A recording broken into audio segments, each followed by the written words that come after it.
Hello नमस्कार, मी कादंबरी आणि माझ्या नवीन ब्लॉगमध्ये तुमचं खूप सारं स्वागत. तर आज आपण आलो आहेत रेणू मंदिराला, जे इथं तुळजाभवानीचं मंदिर आहे आणि गुजरातीमध्ये याच मंदिराला तुळजा असं म्हणतात.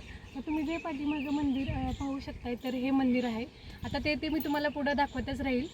तर आत्ता मी जे आहे ते मानसरोवर आहे त्याच्या साईडला उभं राहून बोलते आणि तुम्हाला ही पूर्ण आसपासची जी झाडी आहे तर तुम्ही ते बघू शकताय. आणि खरं सांगू, इथलं वातावरण इतकं छान आहे, खूप छान, मनाला प्रसन्न वाटते. आणि हे खूप कमी अंतरावर आहे, म्हणजे बडोद्यापासून अगदी 28 किलोमीटर पादरा हा तालुका आहे आणि तिथंच एक छोटंसं गाव रेणू हे गाव आहे आणि तिथंच हे मंदिर आहे. तर तुम्हाला मी हळूहळू दाखवतेच. कसा वाटलं ते नक्की सांगा, तुम्ही पूर्ण व्हिडिओ नक्की बघा. या ब्लॉगमध्ये तुम्हाला मंदिराचं सुंदर दर्शन तर देणारच आहे, पण प्रवास, आमची धमाल मस्ती आणि शेवटी आम्ही मैत्रिणींना मिळून बनवलेली स्वादिष्ट सांबार इडली रेसिपीसुद्धा पाहायला भेटणार आहे. तर शेवटपर्यंत व्हिडिओ नक्की बघा, लाईक करा आणि चॅनलला सबस्क्राईब करायला अजिबात विसरू नका. तर आम्ही सकाळी काही ठरवलं नव्हतं, प्लॅन असा काहीच नव्हता, पण नंतर म्हटलं चला विचारून बघू आणि तयार झाले त्यांचे मित्र आणि आम्ही जायला निघालो. रस्त्यात की नाही खूप छान वातावरण होतं, हलकी थंड हवा होती, हिरवाई तर होतीच आणि मित्रांसोबतचा प्रवास तो तर कधी कसा संपतो ते कळतच नाही. आणि मित्रांसोबत फिरण्याची मजा काही ही वेगळीच असते, हे काही वेगळं सांगायला नको. तर चला आम्ही ना आत्ता पोहोचतो आहे रेणू मंदिरामध्ये, तुळजाभवानी माता मंदिरामध्ये. मंदिर परिसर खूपच स्वच्छ आहे, शांत आहे आणि इथं आल्यावर मनाला एक वेगळंच समाधान मिळतं आहे. तुम्ही गेल्याच हे तुम्हाला कमानीवर तुळजाभवानी माता मंदिर असं नाव तर दिसेलच आणि पार्किंगला अगदीच गाडी कुठं सोडायची काहीही पंचायत होत नाही. अगदी तुम्ही मंदिराच्या समोरपर्यंत गाडी घेऊन जाऊ शकताय. आणि त्याच्यानंतर आम्ही देवीसाठी काही फुलं, प्रसाद आणि नारळसुद्धा घेतलं. एकतर खूप दिवस इथं येणं होत नाही आणि आता ही गुप्त नवरात्र चालू आहे, सो म्हटलं चला आपणसुद्धा देवीचं मनोभावे दर्शन घेऊयात. तुळजाभवानी माता ही शक्तीचं प्रतीक मानली जाते आणि इथं भाविकांनी नवस बोलण्यासाठी, देवीचं दर्शन घेण्यासाठी येत असतात. नवरात्र उत्सवामध्ये खूप गर्दी असते आणि मंदिरात प्रवेश करताच भक्तिमय वातावरण तर अनुभवायलाच मिळतंच. दुपारची वेळ होती, सो इतकी काही गर्दी नव्हती. घंटांचा आवाज आणि देवीचं सुंदर असं रूप पाहून मनाला खूप प्रसन्न वाटलं आणि आम्ही सगळ्यांनी मनापासून दर्शन घेतलं आणि सर्वांच्या सुख समृद्धीची सुद्धा प्रार्थना केली. अर्थातच महाराष्ट्रातल्या मंदिरांपेक्षा गुजरातच्या मंदिरांची टेबल खूप वेगळी आहे आणि दगडसुद्धा वेगळा वापरलेला आहे. या ज्या मंदिराची शैली आहे ना, ती नागरी शैली, जवळून दाखवते. हे जे दिसते ना, हे नागरी शैलीमधलं बांधकाम आहे.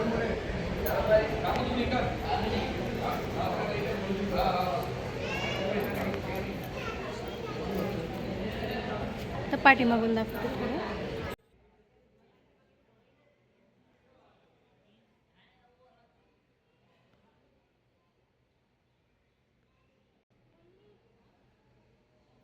आहे तो मंदिराच्या आसपासचा परिसर आहे.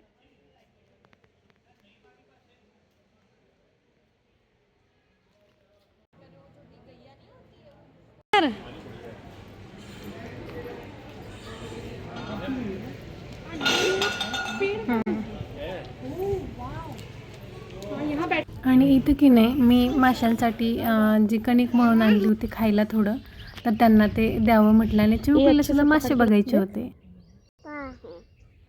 आएंगे ठीक है, छोटे छोटे दिख रहे, हाँ छोटे छोटे दिख रहे ये, हाँ। देख देख उधर से देख, हाँ दिख रहे बबल्स, दिख रहे छोटे छोटे, हाँ हाँ उसमें आ रहे. वाह कहाँ है? देख मोर की आवाज आ रही, कैसे आ रही है? पीकॉक की आवाज आ रही है, हाँ आ रही है ना. कहाँ है मेरे को? उधर उधर से आवाज आ रही.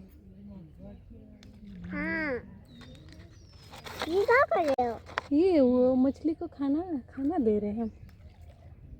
वाव, तो मुझे नहीं पता मछली खाना दे रही है. हाँ मछली को खाना दे रहे हैं.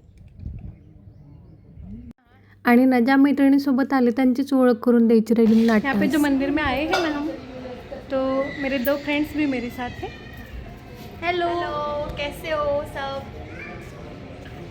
मंदिरामध्ये आलो की नाही, ते मंदिर सुमारे 700 वर्ष जुनं आहे आणि त्या रेणुमाताची जी मूर्ती आहे ती, हे जे तलाव दिसतंय ना, ह्या तलावामधून ती मूर्ती बाहेर काढली आहे आणि तेव्हापासून त्या मूर्तीची पूजा केली जाते अशी आख्यायिका आहे। आणि आपल्या महाराष्ट्रामध्ये जे तुळजाभवानीचं मंदिर आहे तीच देवी किंवा तीच मूर्ती इथं आहे असं म्हणायला काही हरकत नाही। अभी चोरी पकड़ ली है आपकी, कैमरे में कैद किया है। मैं घर पे लेके जा रही हूँ इसको।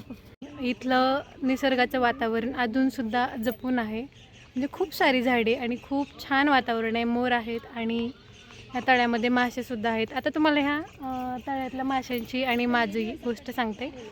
तर मी मागच्या वेळेस आले होते की नाही, तेव्हा माझ्या पायाला एक छोटीशी जखम झालेली होती आणि त्यातून सतत काही ना काही बाहेर निघत होतं आणि हॉस्पिटलमध्ये दाखवलं तरीसुद्धा ते नीट झालं नाही।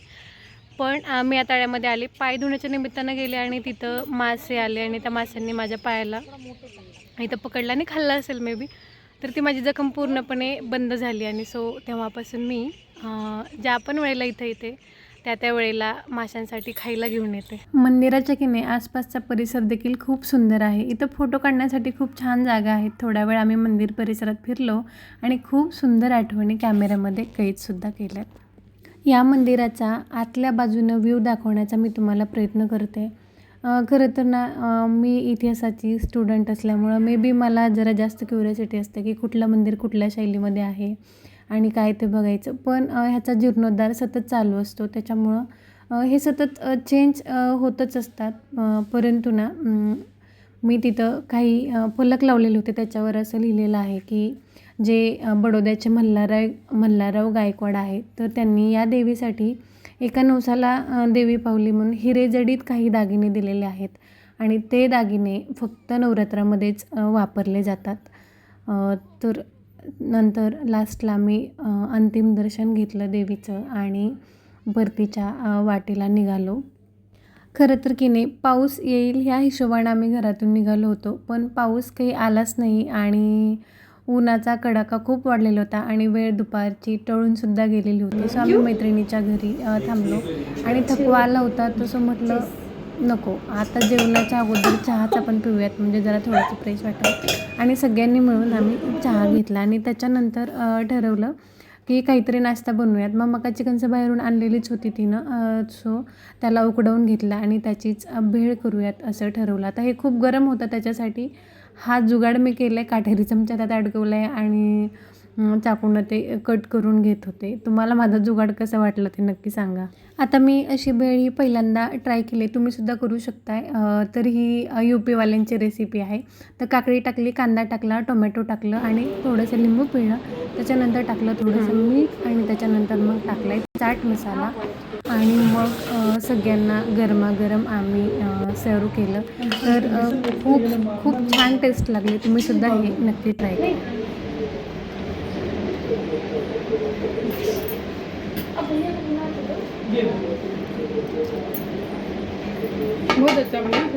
गावापासून नातेवाईकापासून जरी आपण दूर राहत असलो की नाही, तरी पाहुणचाराला मात्र काही कमी नसतं, हे तुम्ही इथं बघतच असाल। तर मकाची भेळ झाली आणि त्याच्यानंतर पफसुद्धा तिनं मागवली। इकडे ना मी इडली ठेवली आणि काय सांबार बनवायला चालू आहे, चटणी बनवायला चालू आहे।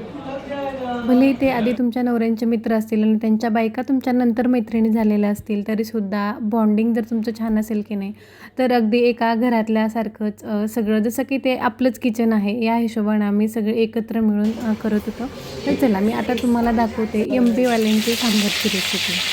हे सगळ्यात पहिल्यांदा तिनं टाकली होती जिरी मोहरी, त्याच्यानंतर कढीपत्ता आणि त्याच्यानंतर मग टाकून घेतलेलं अगदी बारीक चिरलेला कांदा, त्याच्यानंतर मग टाकली थोडीशी हळद, त्याच्यानंतर धने पावडर, त्याच्यानंतर हिंग, त्याच्यानंतर लाल तिखट आणि अगदी हा मसाला छान शिजवून घेण्यासाठी केली तिने। त्याच्यामध्ये थोडासा सांबार मसाला ॲड केला आहे, म्हणजे अर्धाच ॲड केला आहे, अर्धा आपण नंतर ॲड करणार आहोत। आणि शिजवून घेण्यासाठी त्याच्यामध्ये टाकले पाणी आणि पाणी टाकून हा मसाला जोपर्यंत तेल सुटत नाही तोपर्यंत हे शिजवून घेतलं आणि छान कलर आल्यानंतर मग तिनं टोमॅटो टाकलेले आहेत. खरं तर मी असं करत नाही, तुम्ही कोणत्या पद्धतीनं करता ते सुद्धा सांगा. आता हिनं वेगळंच पद्धतीनं केले.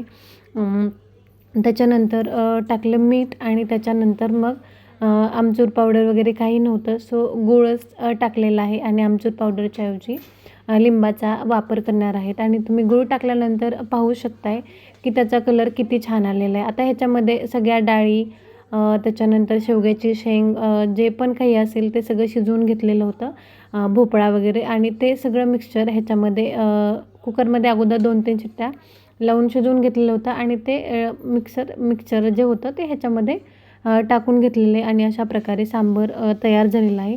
आणि हे टाकल्यानंतर तिनं वरतून अजून सांबार मसाला टाकला आहे, तर तिचं म्हणणं असं होतं की ह्याच्यामुळं अजून जास्त छान टेस्ट येते. आणि इकडं इडल्या तोपर्यंत तयार होत्या. कोणाला जे हातात काम पडेल ते काम करत होतो. आणि त्याच्यामध्ये इकडे इडली, सांबारसुद्धा तयार झालेले आहे आणि खोबऱ्याची चटणीसुद्धा तयार झालेली आहे. आता ह्याला फक्त तडका द्यायचा होता आणि चव बघितलं. आणि हो, लिंबू तिनं नंतर सगळं शिजून झाल्यानंतर लिंबूसुद्धा टाकले आणि मी काय वरतून फक्त कोथिंबीर आहे ते भुरभरून दिली आणि अशा प्रकारे आपली छान अशी डिश तयार झालेली आहे. आता हा तडक्यामध्ये सुद्धा तिनं काही मोहरीचंच तेल घेतलेलं आहे आणि त्या तेलामध्ये कढीपत्ता टाकला आणि मोहरी टाकली आणि त्याच्यानंतर मग त्या चटणीमध्ये टाकून दिलं. तर अशा प्रकारे ही खोबऱ्याची चटणीसुद्धा वेगळ्या पद्धतीनं मला बघायला मिळाली आहे. आणि त्याच्यानंतर मग गरमागरम तयार तर झालेलं होतं, सो आम्ही वाढून घेतलं छान, जे गप्पा मारत TV पाहत आनंद घेतला जेवणाचा आणि परत वाटेत घरी निघालो आणि इथंच प्रवास संपतो. हा ब्लॉग तुम्हाला कसा वाटला ते नक्की सांगा आणि आवडल्यास लाईक, शेअर आणि सबस्क्राईब नक्की करा. बाय.